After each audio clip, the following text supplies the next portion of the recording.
오늘은 콜린성 두드러기로 20년 동안 체온이 상승하며 몸이 따끔거리고 두드러기가 올라왔던 40대 남성분의 이야기를 해드려 볼게요. 정민님은 저와 오랜 친분이 있는 지인분의 친구분이셔요. 저에게 온 이유는 체력을 올리는 한약을 드시고 싶어서 라고, 자신은 콜린성 두드러기가 있으니 참고만 하시라고 하시네요. 제가 언제부터 어떻게 시작되었어요? 라고 물으니 20살 때부터라고. 자신이 생각할 땐 중학교 때부터 유학생활을 했는데 음식이 잘 맞지 않아서 잘 먹지도 않고 거기에 뒤처지는 게 싫어서 몸을 많이 혹사했던 것이 원인이 아니었을까 생각하신다고 하시네요. 제가 또 그럼 주로 어떨 때 콜린성 두드러기가 올라오세요? 라고 물으니 자신은 주로 운동을 시작하고 몸 온도가 올라가기 시작하면 피부가 따끔거리고 갑갑해지면서 발진이 올라온다고. 그래서 30분 정도 운동을 한 후에는 몸을 좀 쉬어주면서 열을 식혀주고 재차 운동을 해서 땀을 확 내주는 편이라고. 그렇게 땀을 확 내주면 다음날엔 두드러기가 좀 더 덜 올라오고 또 그 다음날에는 두드러기가 좀 더 덜 올라오는 식으로 유지하고 있다고. 두드러기는 자신이 잘 조절하고 있으니 주로 체력을 보강해주는 처방을 해주시면 좋겠다고 콜린성 두드러기에만 관심을 두는 저에게 조심스럽게 말씀해 주시네요. 물론 그 말씀도 맞아요. 하지만 콜린성 두드러기처럼 인체의 기능 중에 정상적으로 작동되지 않는 부위가 있다면 그 원인을 찾아 해결해 주어야 비로소 오장육부가 건강해져 체력이 올라오기에 저는 저대로 몸 전체의 상태를 자세하게 체크해야 하죠. 가령 소화나 대변, 식욕이나 수면 상태, 또 스트레스 상태나 만성적인 통증이나 피부 상태 등까지도요.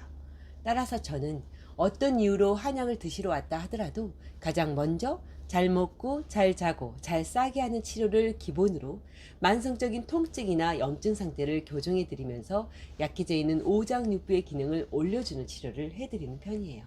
정민 씨의 경우도 마찬가지고요.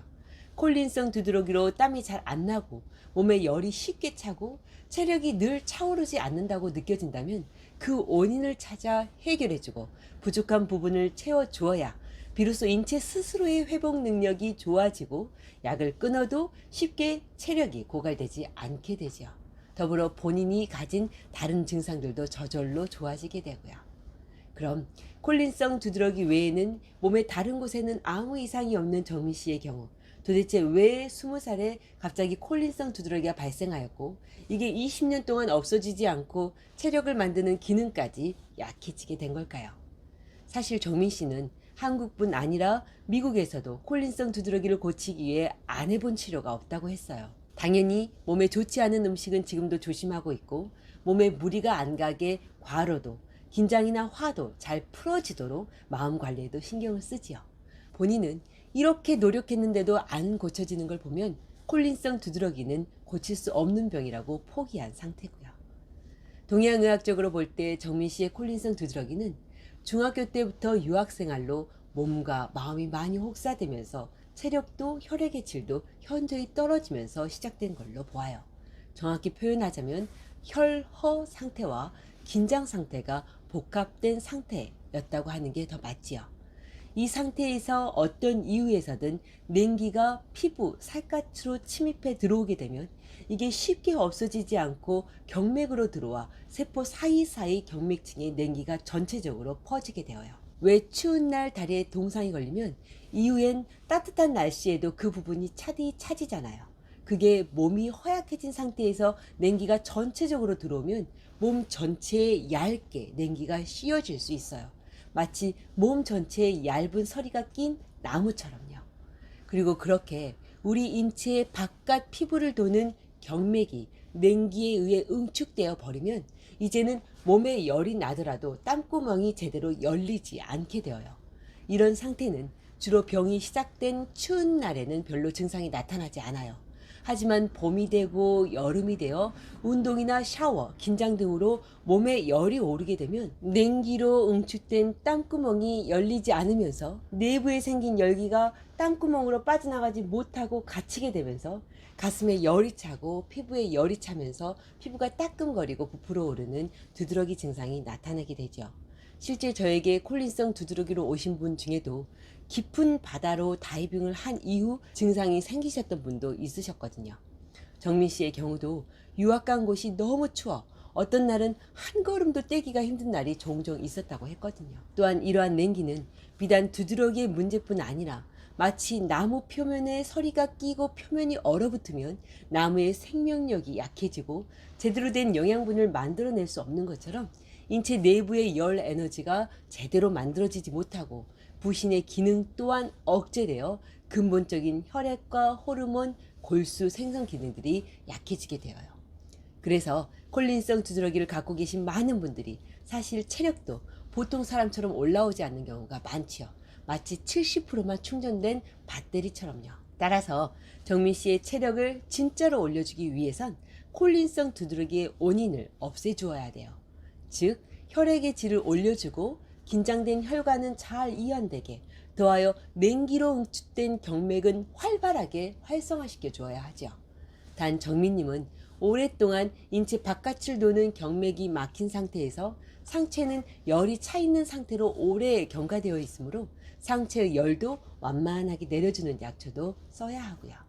그리고 그렇게 우리 정민님은 냉기가 풀리고 혈액순환과 기순환이 활발해지면서 콜린성 두드러기가 굉장히 빨리 좋아지게 되었어요.